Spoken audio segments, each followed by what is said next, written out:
Hey, how you doing, everybody? It's Jim Nyland, the Pocket Sales Coach. In today's episode, we're going to talk about motivation. How important it is to the sales process, and little tips and tricks to keep you going and focused and setting your goals and reaching them. So stay tuned.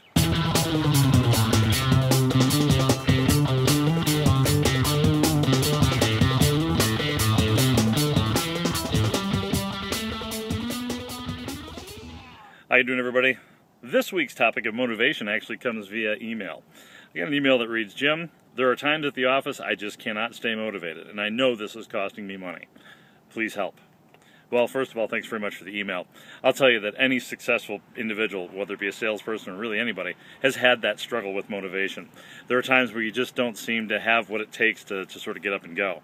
And really for me, what I've done is I've looked at it and I've kind of boiled it down to my top three things. That's number one is you have to set goals. It could be a daily goal, it could be a weekly goal. Make them something that are very attainable.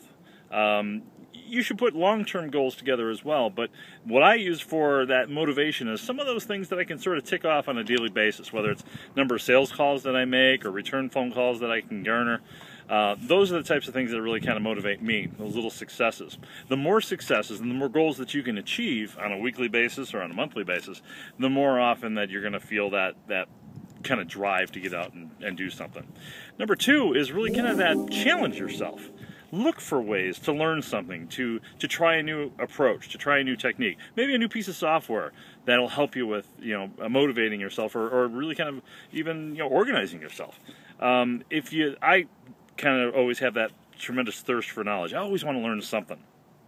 I want to challenge myself. I want to stretch, and then when I do learn something, I feel really good about it, and it kind of motivates me to try more. And that last thing that I think that really kind of that third thing that's important is reward yourself. Take the time. You've worked hard. You've achieved that goal. You've closed that sale. You've got that return phone call from that prospect that you just didn't know if you would. Reward yourself. Buy yourself, a nice meal. Maybe it's a new watch or an outfit or CD or something like that. Make them small. Make them attainable.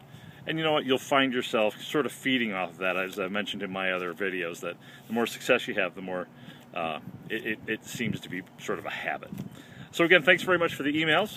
The email address will be on the end there, thepocketsalescoach.com. And look for a new video next week, and I'm probably going to pull another email that comes through. Thanks very much, and hey, go sell something! See ya.